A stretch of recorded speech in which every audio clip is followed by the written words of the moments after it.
So, hi again and welcome back to Styling Part 2. Now we're talking about 3 examples on styling. We go for one example in each tab.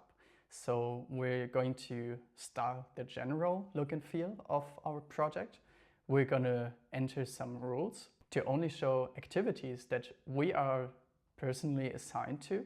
And then we also go for a highlight with the selection tab, where you can show an activity which is highlighted to one of our colleagues.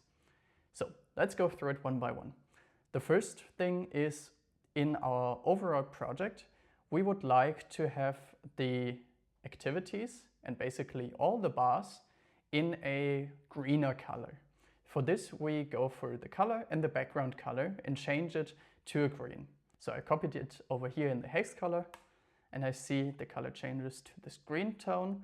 But since we don't have any completion yet, we don't see it. The color is for how much of the project is completed yet. So if I, for example, go into the completion, get to 50%, you can see our green color is coming.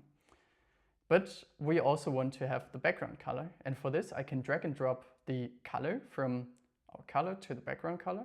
And now suddenly everything is in this darker green color. But of course, we don't want the same color for uncompleted and completed parts of the bar. So therefore, I go into the background color and lower the opacity. So let's give it 20% opacity. And there you have it. Now the project has green bars that are even greener once they're completed. So that's the general rules we wanted to assign.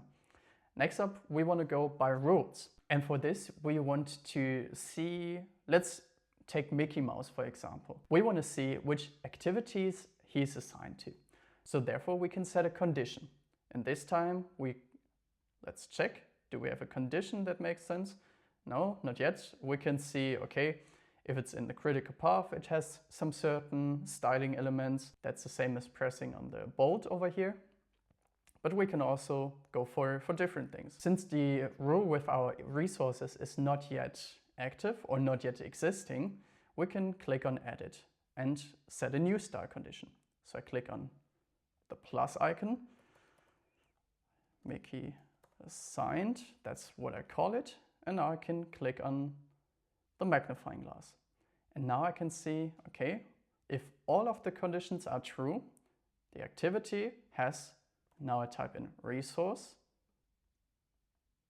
go to resources, contains, and now I can select the resource that I'm looking for. Contains Mickey Mouse. This means if all the below conditions are true, so if an activity has the resource Mickey Mouse in it, then I can do the following.